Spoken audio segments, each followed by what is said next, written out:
Yung salitang hindi nagtutugma is a conclusion in itself, no? Yan yung posisyon namin. Para po sa amin, actually, wala naman pong hindi nagtutugma. Perhaps it's just the way that things were presented.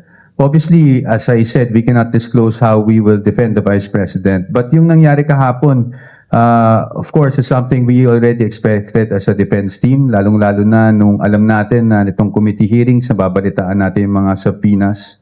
So, we were expecting those things, but yung gusto ko lang i-clarify, yung hindi nagtutugma, yan yung misconception na gusto nating ma-clarify today.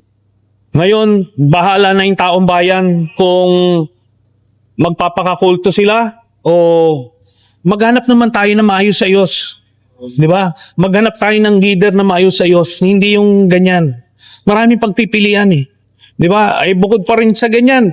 Buti nga, hindi na pinag-usapan yun. May tama pa sa utak. Si Sarah, sabi ko, ano ba naman yun? Tayo, alam natin, marunong tayo mangilatis ng tao. Alam natin kung sino yung nasa tamang pag-iisip o hindi. Yun po yun. Presidente ba siya? Possible bumalik sa mga drug lords? Oo naman. Drug lord, gambling lord, pogos. Nakita nyo yung mga ahente ng Chinese. Papasok lahat yun dito. So yun lang po ang apila natin. Hindi po tayo gumagawa, hindi po kami gumagawa ng ebidensya at kwento. Minumulat po namin kayo dito. So sana po ay nagawa po natin yun ngayong araw na to. I'm not saying false yung mga lumalabas. All I'm saying is we have to be cautious, especially with the way things are being presented. And ang panawagan namin is intayin nila kami. Ano? Intayin nila na kami naman ang magpresenta ng aming ebidensya para pabulaanan lahat ng mga lumalabas ngayon laban sa ating Vice Presidente. I guess the simple explanation in consultation with, of course, the client, because is she disclosed. She disclosed. No? I can understand na the confusion. Kasi accurate naman sinasabi, walang line item ng cash in bank. Accurate naman yun. No? But what I'm saying is she disclosed because it was all lumped under yung others. No? Kasi sa personal items, kung makita nyo dun sa SALN, nakasulat dun vehicles, others, ganyan. So yung cash in bank, kasama siya dun sa others. So she disclosed, no? Yung walang sinasabi doon na wala siyang cash in bank. Nakalump lang siya sa others. Okay.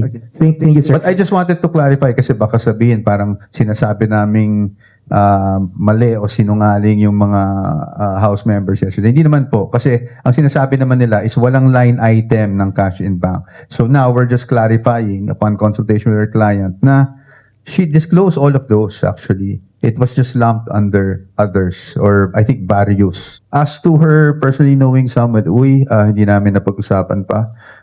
But with, I think it's open, it's public information naman na kaibigan talaga ni PRRD, si Samuel Uy. Now, as to the allegation of him being a drug lord, I think that's, I don't have the facts. That's merely an allegation, no? So we shouldn't conclude anything out of that.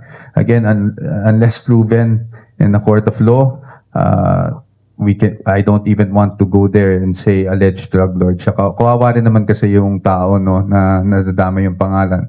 Pagdating dito sa mga perang na banggit kahapon, I think ang sabi ay manager's check. We have to note that ang nakasabi lang naman is a manager's check was allegedly nagpagawa ng manager's check allegedly si Sammy Uy, wherein the recipients are the Vice President and ganito and who else. So, yun lang yung nakasulat no? Wala naman dun anything na natanggap talaga nila. And as you know, the Vice President already issued a statement denying that she had received any of these amounts of money that were presented yesterday. Now, again, we don't want to get into the details, but those checks, we're confident that we will be able to clarify everything and show the public kung ano talaga yung nangyari sa checks and kung meron man talaga, no, pagdating ng trial.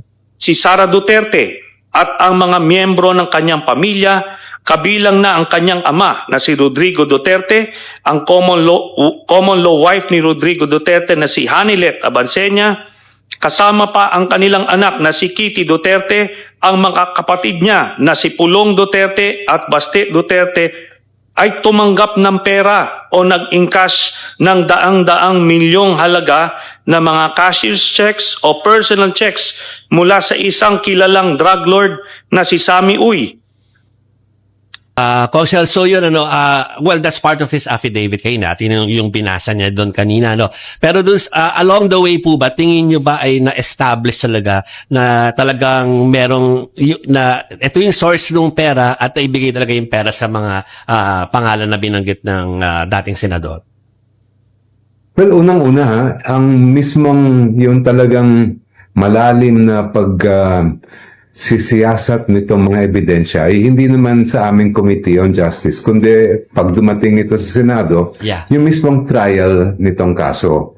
Ang layunin lang naman namin sa committee ay malaman kung merong probable cause. Kaya preliminary lang po yan. Mga presentation. But ganun pa man ay very concerning yung mga lumabas kasi hindi lang naman yung naging testimonya ni Senator Trillanes kanina, may nabanggit din, although hindi natin alam yung buong detalye niyan, na yung meron, according to the AMLA, may mga predicate crimes na kasama doon ang drug trafficking. And that merits further investigation kasi ang kailangan natin malaman, kung maalala ninyo kasi sa mga hearing namin, hindi kami pwede mag-probing, mga magtanong ng talagang yung parang cross-examination ba. Kaya hindi natin alam yung naging basehan o mga detalye ng nabanggit nga sa summary report ng AMLA na meron ng predicate crimes. Hindi lang drug trafficking daw yun, kasama doon ang graft and corruption at malversation, if I remember correctly. 5 working days inaayos at pagka ang Vice Presidente naman ang humihiling, hindi naman yan tinatanggihan. So, hindi po siya dapat issue. So, ang issue na lang dito, sabi nga natin, we expedite the travel request, no? We usually expedite the processing of the travel request. What matters most now, no? Bakit nagbago ang isipan ni Pangulo or rather ni dating ni Vice Presidente? What made her change her mind is the 6.7 billion question. Public servant, hindi po siya pribado. Hindi po maitatago ang mga bagay-bagay na nais niyang itago. May mga bagay na dapat nalalaman ng publiko dahil siya isang public servant. Katulad nga po nito, sa gitna ng krisis sa Middle East, sa gitna ng mga bilyones na issue na napapaloob ngayon sa Vice Presidente at sa kanyang asawa. Kung kayo ang tatanungin, kung kayo ang Vice Presidente, nararapat ba na magbakasyon? Kung yan po ang nais niya na magbakasyon at mag-world tour, ibigay ang hilig. Considering na wala naman siyang ilbo, wala rin naman na precautionary whole departure order. So, yun lamang po. Giging depensa sa mga maaaring pag-aakusa kay dating Speaker Romualdez ay kanya pong depensa po yon. At kung sinasabi niya po na ang executive ang may command responsibility, kaya nga po nagpautos ang Pangulo. Hindi po tinulugan, walang pagka-cover up, pinaumpisahan po niya ang pag-iimbestiga para kung meron mang anomalya at kung sino yung dapat na managot, dapat po na managot. But ma'am, last na lang. How do you define the relationship between the president and the former House Speaker? Are they in speaking terms? Sa aking personal na pagkakaalam, wala po akong nakita na sila po ay nag-usap. Ano pong ibig sabihin nung... Sa aking pagkakaalam, kung ako'y itatanungin nyo, wala po akong nakita nag-meet sila o nagkausap sila. Wala po. Pero paano po natin i-describe yung kanilang relationship? Are they good? Wala po akong masasabi. Hindi ko po sila nakikita nag-uusap. So, hindi ko rin po sila nagko-communicate. So, wala po ako masasabi patungkol dyan. Ma'am, may we know when was the last time the president talked to the former House Speaker? Wala rin po ako nakita. Sorry. On my part, personally, hindi ko po sila nakita nag-usap. Mula nang ako'y maatasan na maging Palace Press Officer, hindi ko po sila nakitang nag-usap. Does the palace view this as validating the government's compliance sa international obligations? Itong naging desisyon din ng ICC Appeals Chamber. Ang pagpapadala po kay dating Pangulong Duterte ay hindi naman po para tugunan ang utos ng ICC. Sinabi po nga natin, ito po ay nababatay din po sa ating batas at ito din po ay nababatay sa ating relasyon sa Interpol. Before the decision, ma'am, si defense lawyer Nicholas Kaufman parang pinasaringan niya ulit or binanggit niya ulit yung Marcos administration, no? Sa pagdating sa issue ng jurisdiction, ang sabi niya po, let us not forget back in 2023, the government of President Marcos, represented by Menardo Guevara at that time, argued that the court totally lacks jurisdiction. But you may ask yourself, why? Because politics isn't really. Parang ganun po yung sabi niya. Pakisabi po kay Atty. Kaufman, wag mabuhay sa nakaraan. Last na lang, ma'am.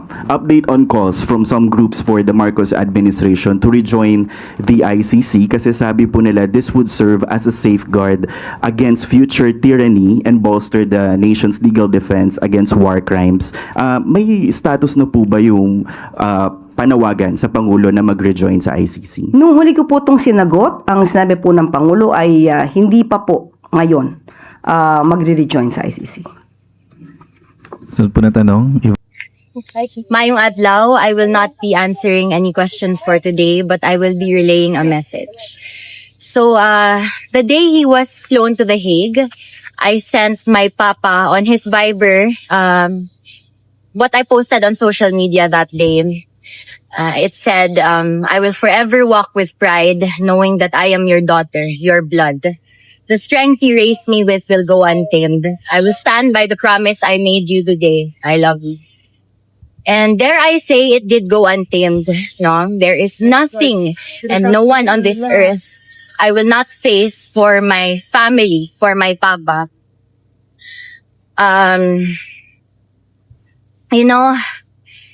For me to be able to love this fearlessly at such a young age speaks volumes on how Rodrigo Roa Duterte raised me.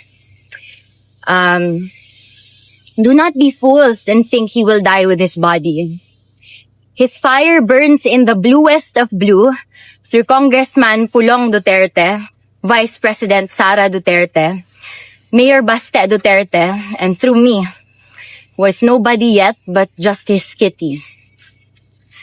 I would also like to say na he's strong as ever, strong still, while his body might become frail, spirit as breakable as always. He, I didn't really discuss what happened today, but, I asked him lang, what do you feel? What do you think? What do you want them to know? Invictus, out of the night that covers me, black as the pit from pole to pole, I thank whatever gods may be for my unconquerable soul. In the fell clutch of circumstance, I have not winced nor cried aloud. Under the bludgeonings of chance, my head is bloodied but unbowed. Beyond this place of wrath and tears looms but the horror of the shade, and yet the menace of the years finds and shall find me unafraid. It matters not how straight the gate or how charged with punishments the scroll. And he did tell me to emphasize this part. I am the master of my fate. I am the captain of my soul. So, he will live longer than you think. His immortality will be seen on the minds and in the hearts of every Filipino he has saved, and very long after that through his every descendant. So, you've noticed, the strongest and most controversial personalities are always either to love or to hate. So remember this, no matter how much you hate PRRD, there will always be someone, no scratch that, there will always be millions who love him just as much or even more. Yes. If you think you will win, no, you will not. Because either way, Invictus